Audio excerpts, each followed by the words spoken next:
जुळलेला, भावनेशी जुळलेला खूप महत्त्वाचा विषय आहे आणि अशा विषयासाठी नांदेडच्या पत्रकारांनी नेहमीप्रमाणे साथ दिली, त्यासाठी आपले सगळ्यांचे अभिनंदन पण व्यक्त करतो. आपणास माहीत आहे की महाराष्ट्रामध्ये आणि देशामध्ये ओबीसी आंदोलनाचं संघर्ष हा आणि जनाब शब्बीर अन्सारी साहेबांच्या कर्तृत्वाच्या उल्लेखाशिवाय पूर्ण होऊ शकत नाही. एक असं कर्तृत्ववान व्यक्तिमत्व म्हणून ओबीसीच्या चळवळीतून, मंडल आयोगाच्या चळवळीतून सर्व उंचीला लाभलेला असं एक नेतृत्व शब्बीर अन्सारी साहेब आहेत आणि त्यांनी ओबीसीसाठी ज्या पद्धतीनं लढा लढलेला आहे त्याच दृष्टीनं मुस्लिम समाजाच्या वक्फची जी संपत्ती आहे ती महाराष्ट्रामध्येही 1 लाख एकरच्या वर आणि देशभरात लाखो एकर जमिनी वक्फ बोर्डाच्या आहेत. संविधान आणि कायद्यानं ते मुस्लिम समाजाच्या उन्नतीसाठी त्या संपत्तीला विशेष काय राज्य सरकार, राज्यपाल, राज्य सरकार, हायकोर्ट यांच्या मदतीनं महाराष्ट्रातल्या सगळ्या अवकाफच्या वक्फ जमिनीची संरक्षण करण्यासाठी ताकदीनं काम करत आहे. वेगवेगळे कायदे, वेगवेगळे अंमलबजावणी, वेगवेगळे सर्वेक्षण या सर्व अनुषंगानं शब्बीर अन्सारी साहेब आपल्याला विस्तृत या विषयाचं निवेदन करतील, या प्रसंगी मार्गदर्शन करतील आणि तदनंतर आपल्याकडून आलेल्या प्रश्नांचे उत्तर सुद्धा देण्यात येतील. तर मी पुढील माहितीसाठी आली जनाब प्रेस नोट वाटप करा. सुनील भाऊ, प्रेस नोट. तहरीक औकाफ के नांदेड़ ज़िला के सदर मोहतरम अली जनाब फारूक अहमद साहब, all India Muslim OBC organisations के ज़िला अध्यक्ष रिजवान कुरैशी साहब, शहर के अध्यक्ष मुइज़ अंसारी साहब, और जिस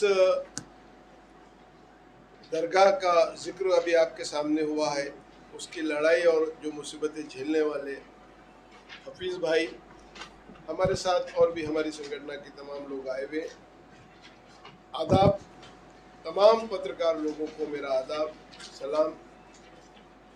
और आप लोग इतनी बड़ी तादाद में शॉर्ट नोटिस पर आए हैं, हमें फारूक भाई ने तो शुक्रिया अदा किया है, उसके साथ मैं भी आप तमाम लोगों का शुक्रिया अदा करता हूं। जिस तरीके से फारूक भाई ने बताए हैं कि तहरीक औकाफ ये महाराष्ट्र में वक्फ प्रॉपर्टी जो है उसकी एक लड़ाई 7-8 साल से मुसलसिल लड़ते मुतवल्ली बनाए गए थे। इनका जो कानून था वो रद्द कर दिया गया 2010 के अंदर। 2011 में एक संस्था है लोक सेवा भारती संस्था नाम की, लोक सेवा भावी संस्था नांदेड़ में 2011 में इन्होंने बोर्ड को एक एप्लीकेशन किया कि हमको मदरसा चलाने के लिए एक जगह दी जाए। वक्फ बोर्ड ने उस एप्लीकेशन को एक्सेप्ट करके उस संस्था को 50 बाई 100 का एक टुकड़ा वहाँ का एक भूखंड उनको अलॉटमेंट किया मदरसा चलाने के लिए। मगर ये जो संस्था थी, जितनी ज़मीन दी गई थी उससे ज़्यादा उन्होंने उसमें इंक्रोचमेंट किया, और इंक्रोचमेंट करने की वजह से यहाँ जो वक्फ अधिकारी होता है उस वक्फ अधिकारी ने CO Marathwada Maharashtra Waqf board of Marathwada ने महाराष्ट्र वक्फ बोर्ड को दिया है कि ये जो संस्था को हमने ज़मीन दी थी उसने बहुत ज़्यादा इंक्रोचमेंट किया है, गलत किया है। जो हमने उनके साथ एग्रीमेंट किया था वो टोटल गलत है, इसके लिए इनको जो जगह दी हुई है उसको रद्द कर दी जाए। बोर्ड ने उसको लिया और 2012 में उस वक्त के जो सीईओ थे, पठान थे, वो नांदेड़ के ही थे, उन्होंने उस ऑर्डर को रद्द कर दिया, कैंसिल किया। ये सेवा भाभी जो संस्था थी ये ट्रिब्यूनल में गई और ट्रिब्यूनल में जाने के बाद वहाँ से स्टे लिया।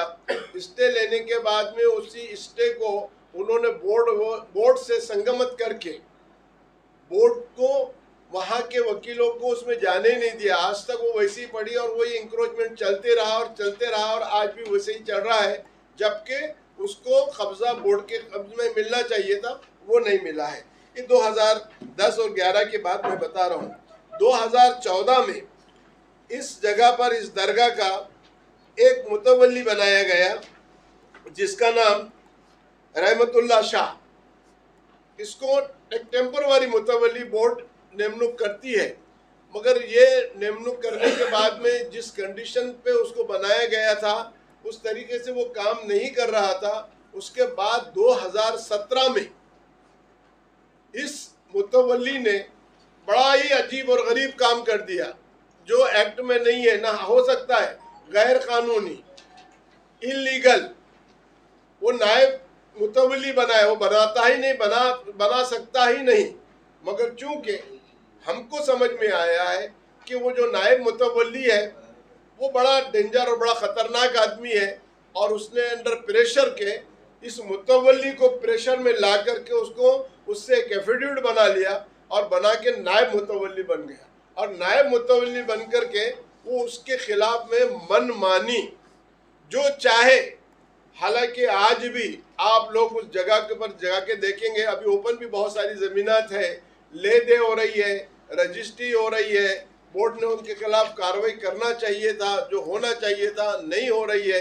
तहरीक औकाफ ने सीओ को इसके बारे में एक शिकायत दी, एक कंप्लेंट दी कि इस तरीके से यहाँ पर हजरत दरगाह दौले शाह रहमान जिनकी 35 एकड़ ज़मीन है, इलीगल तरीके से यहाँ सारे व्यवहार हो रही है, यहाँ अगर गुंडागर्दी हो रही है, बदमाशी हो रही है, दी जा रही है, इसके ऊपर कार्रवाई करनी चाहिए करके। ऐसे बहुत केसेस है महाराष्ट्र में, मगर नांदेड़ में भी बहुत सारे हैं। मगर आज हम उतना, क्योंकि फिर गवर्नर से कहा कि साहब ये सर्वे गलत हुआ, हर 10 साल के बाद सर्वे होना चाहिए। उसके बाद गवर्नर ने चीफ सेक्रेटरी को और चीफ मिनिस्टर को लिखा है कि तहरीक औकाफ ने कंप्लेंट की है, ये देखिए क्या है, इसको इमीडिएटली कीजिए। सीएम के पास हम गए, सीएम ने सीरियसली हमारी बातें सुना। हमने सीएम को 2-3 बातें की है, और कुछ बातें हमने ये कहा है कि साहब ये जो हमारी इतनी बड़ी प्रॉपर्टी है इसके लिए 51,000 लोग, 51,000 एकड़ जमीन है, इसको संभालने वाले कितने लोग हैं? 24 के आज 18 रह गए। एक मामूली फैक्ट्री चलाने के लिए नहीं, 51,000 एकड़ जमीन क्या ये 18 लोग संभाल सकते हैं? फर्नांडिस हंसने लगे, यार मेरी तो गवर्नमेंट नहीं थी, तुम्हारी गवर्नमेंट थी जिसकी तुम बात करते थे, उन्होंने क्यों नहीं किया?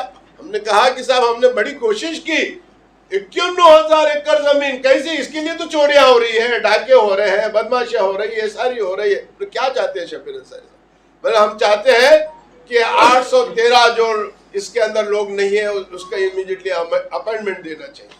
दूसरी बात, हमने उनसे ये कहा कि साहब हमारे जिले में कहीं ऑफिस नहीं है, इसके लिए सारी चोरियां हो रही, पता ही नहीं चलता है। नांदेड़ में नहीं है, डिवीजन में एक आधा वक्फ ऑफिसर होता है। तो अब दिगलूर में क्या हो रहा मालूम नहीं? दिगलूर में एक दरगाह की 350 एकड़ जमीन है, बिलोली का आप देख रहे हैं कि वहां पर क्या मसले में, वो सारे मसले नहीं लाना चाहता हूँ। नांदेड़ की अगर देखे जाएंगे 3000 से ज्यादा एकड़ जमीन है, बिक रही है, उसका पता ही नहीं चल रहा है कहाँ है, क्योंकि वहां वक्त में ऑफिस में लोग ही नहीं है, बैठती नहीं, आती नहीं, जाती नहीं, ये है। तो बोला हाँ बिल्कुल सही, तो हर जिले में ऑफिस होना चाहिए। उसके बाद हमने तीसरा कहा कि जिस तरीके का हर जिले में ऑफिस है, चैरिटी कमीशन के जैसे ऑफिस है वैसे होना चाहिए। उन्होंने बड़ा हंसा, बोला शब्बीर भाई एक पहले मुसलमान दिख रहे हैं आप, जिससे आप बेसिक प्रॉब्लम, मूल प्रश्न, बुनियादी मसाइल लेके मुसलमानों के आए, ऐसे कोई आता नहीं, ना कोई बोलता है, करता है। हंसा उन्होंने। और मैं, वो चाहे वो किसी भी पार्टी के सीएम हो, मैं उनकी तारीफ करने नहीं आया, जय जयकार करने के लिए नहीं आया, मगर उन्होंने आज भी आप मंत्रालय से पूछा, ऐसे इंडोर्समेंट किए कि सीएम ऐसा करता नहीं, प्रिंसिपल सेक्रेटरी को बुलाया और शब्बीर अंसारी जो बोल रहा है ये 3 बातें उन्हें किया है, इमीडिएटली इसके ऊपर इंप्लीमेंट होना चाहिए। बड़ा बहुत उन्होंने कहा। और हमने कहा साहब सर्वे नहीं हुआ है, तुम्हारी गवर्नमेंट थी क्यों नहीं किए साहब? उन्होंने 6 करोड़ रुपए मंजूर किया, 6 करोड़, और बोला इमीडिएटली इसका सर्वे होना चाहिए, सेकंड सर्वे होना चाहिए। उस वक्त के माइनॉरिटीज के जो मिनिस्टर थे वो एकनाथ राव जी खड़से थे। एकनाथ जी खड़से को उन्होंने ऑर्डर किया, और एकनाथ जी खड़से ने इतना बेहतरीन जीआर, एक अप्रैल में और एक दिसंबर में 2 जीआर निकाले कि ये इमीडिएटली सर्वे होना चाहिए, हमने महाराष्ट्र का कहा था, उन्होंने महाराष्ट्र का तो एक्सेप्ट नहीं किया। तहरीके औकाफ ही संघटना या वक्फ बोर्डाच्या अखत्यारीत असलेल्या मुस्लिम समाजाच्या संपत्तीचं कायद्यानुसार रक्षण व्हायला पाहिजे. अतिक्रमण जे केलेलं आहे ते हटले पाहिजे आणि शासनाच्या नियमाप्रमाणे कायद्याप्रमाणे हे सगळं कारभार चाललं पाहिजे याचा आग्रह धरणारी संघटना आहे. नांदेड जिल्ह्यामध्ये अनेक वक्फचे इश्यूज सुरू आहेत, अनेक जागी अतिक्रमण आहे, पण सध्या दुलेशा रहमान जी वजिराबादला लागून असलेली 35 एकर जमीन दुलेशा रहमानच्या वक्फमध्ये आलेली असताना त्या जमिनीवर भूखंड पाडून भूमाफिया सर्रास विक्री करतायत, कब्जे करतायत. या बाबीसाठी MA हफीज साहेब एक मोठा संघर्ष करत आहेत.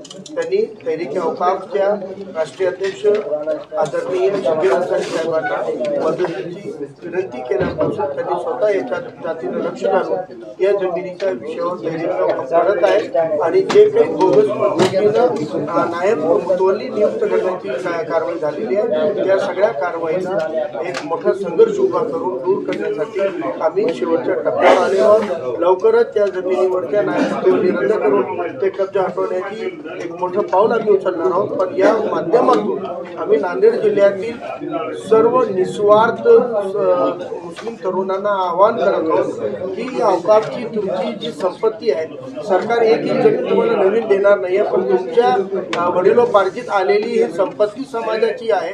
या संपत्तीचं रक्षण करण्यासाठी आपण समोर यावं आणि तहरीके औकाफ या संघटनेशी जोडावं.